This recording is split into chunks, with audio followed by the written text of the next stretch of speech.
Hello everyone, Dr. Amir here. I want to discuss the psychology of pet ownership in the wake of Boston and Meth's devastating news regarding Glenn. I do want to first echo everyone else's comments from this community. I am so sorry to hear of Meth and Boston's loss, and I know we're all incredibly grateful that Glenn had some good days in the sun at the end of his time, surrounded by those who care about him. It's a huge burden to take on, and I'm proud of those two for handling it with such grace. And with that, before we continue, I do want to give a warning. I intend to talk bluntly, as always, and I don't want to bestir any heartbreak for anyone who may have recently lost or otherwise is dealing with the fallout of losing a pet. If that applies to you, I'd recommend either not watching this video or checking back in at a later date. Losing a pet is brutal. Having to make the decision to euthanize your pet is an almost indescribable experience. Pets become our family members, but unlike our human family members, we pet owners hold the responsibility of making hard decisions for beings that can't speak for themselves. It's a serious responsibility and takes mature people to hone it respectfully. Like many, I have been through this experience. I promise I'm not making this video about me, but I want to briefly empathize. I adopted my first dog when she was 5 and had her for 8 wonderful years. Over one weekend, her health began to deteriorate. I took her to the vet, and when they told me she had liver failure and would never regain quality of life, I ugly cried uncontrollably. But I didn't hesitate in my decision. I could tell my friend was in pain, and I made the hard choice to have her euthanized. I called my family who live locally, and they kindly joined me at the vet, and we all said goodbye together. The memory will always hurt, but I know it was the right thing to do. I have a dog now. He's my best friend, and the thought of having to put him down someday makes me want to drive off a cliff, but that is the reality and responsibility of caring for a pet. And it is a real responsibility. So let's look deeper into that burden. And this video is, of course, also a response to the rantings of Glenn's prior pet owner, George Yared. The former Gorgeous George has argued that he took adequate care of the dog and has rejected any criticism of his prior pet ownership. So as we move forward, we'll be looking at what entails responsible pet ownership and compare-contrast to what we know about George. The American Veterinary Medical Association outlines 6 aspects of pet ownership. I'm abbreviating the details within each bullet point, but this is a great comprehensive list made by the AVMA. 1. Commit. Select a pet that's suitable for your lifestyle. Commit to a substantive relationship and provide appropriate exercise and mental stimulation. Number 2. Invest. Pet ownership requires time and money. Make a budget. For people thinking about getting a pet, I strongly advocate calling your local vet and having them help you put together an estimate of the annual cost. I think you'll find they're very helpful in that. Also, quality food is very expensive. When it comes to dogs, I'm sorry to say a lot of the name brand and cheaper dog food out there is kinda garbage. Good dog food that keeps your dog healthy is expensive. And if you care about your dog, you need a budget for that. And you need a budget time for your pet too. Just coming in the door and saying hi before you go on about what you want to do is not good care. You need to have a relationship with them. You need to do things with them every day.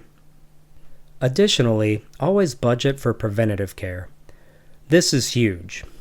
And before we go into this, I want to again give a warning. This is going to be a brief but difficult talking point about pet diseases. If you don't want to hear it, I would just skip ahead like 30 seconds. Pets, and dogs especially, can develop very serious diseases. We're not talking about a sprained ankle here. Heartworm is one of those diseases. It's very preventative. You can buy medicine, but heartworms, for those of you who aren't familiar, are exactly what they sound like. If you're curious, you can Google image search, though I generally recommend you don't. These are serious diseases that require ongoing preventative care. And also budget for emergencies. You just never know what's going to happen, and you don't want to be in a position where your dog is sick and you're having to make a decision, well, do I keep my friend alive or do I spend my money on something else? Number 3, obey. Please do be respectful of the fact that we live in a civil society and we're not savages. Clean up after your pet and follow pet laws. Number 4, identify. Biggest thing here is microchipping. It's just for your safety and the pet's. I mean, if your pet doesn't have a collar, doesn't have a microchip, it's not really your pet. Number 5, limit.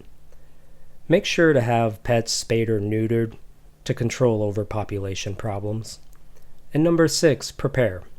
Recognize your pet's health, be in tune with his or her quality of life, and make a plan for when things seem like they're going downhill. Have a good vet that you go to regularly, and always consult with them when you have a question. Qualities of a good pet owner, as I see it, are responsibility, nurturing, kindness, engaging, and playful. And it's here we'll turn the focus to George Yared, who lacks all these qualities. Responsibility and nurturing are easy to cross off. He can't take care of himself, he's morbidly obese, with many other health issues, and complacently homeless. I don't believe we've ever seen an example of him being kind. He only engages with things that directly affect his existence. And I've only heard George act playful when talking to Phyllis about masturbating or eating beans and farting. I have a hard time picturing George in a park running around with a dog. So what are the qualities of a bad pet owner? Well, you'll see a lot of inverse qualities of a good pet owner, and I think you'll also see a lot of parallels to narcissistic personality disorder, which has been the most prominent characteristic of George. Irresponsibility. Always putting yourself first is not tenable for a good pet owner, because domesticated pets can't do everything they need for themselves. And be honest about your capability. If you're door dashing 18 hours a day and still living under the poverty line, you don't have the finances or time to own a dog. Maybe try a pet rock. Immaturity. This is a grown-up responsibility. It's as good as being a parent. You're essentially looking after a toddler. You need to be able to handle that responsibility. You also need to value others. You'll find a common quality amongst bad pet owners that they don't value the animal on the same level as they do themselves. Because they're not human, they're beneath them, and their quality of life means less than yours. That is false. And you need to know how to praise and discipline. I'll never forget the Saunders call where George interrupted. He had discovered his dog had crapped in the house and he berated him, yelled at him. "God damn it, dog!" Hey, guess what? Dogs can't open doors. If you want your dog to go to the bathroom outside, let him outside. He's raging at a dog for doing what he biologically needs to do. And finally, lack of empathy. Now this is the most glaring and what I wanted to end on. You need to be in tune with your animal. Yes, pets can't verbally talk, but they do tell you how they're feeling. You just have to know how to understand what they're saying to you. One thing I found interesting in George's history of talking about Glenn is he never calls the dog by his name. It's always the possessive "my dog." My dog. It's an object to him. He's never really shown concern for the dog's health. In all his rantings towards Meth in Boston, and other people in the community have already pointed this out, but George never really seems to show concern for the health of his dog. He's just mad that he was taken from him. I find an interesting pattern in how George has historically talked about Jamie. More often than not, he uses the term my girl. Not Jamie, but my girl. Again, possessive. Jamie, Glenn, they aren't their own beings to George, they're George's possessions.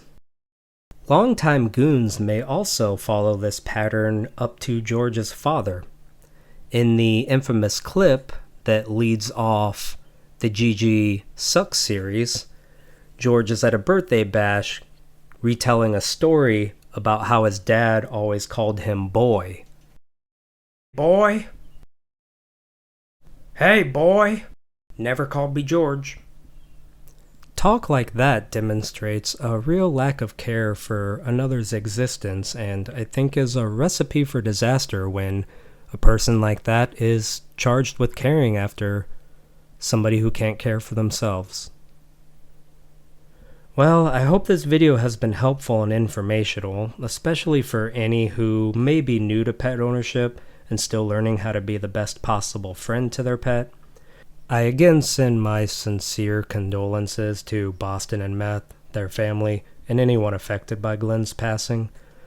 I'm proud, not surprised, to see this community rally around those two while they grieve, as well as admonish George.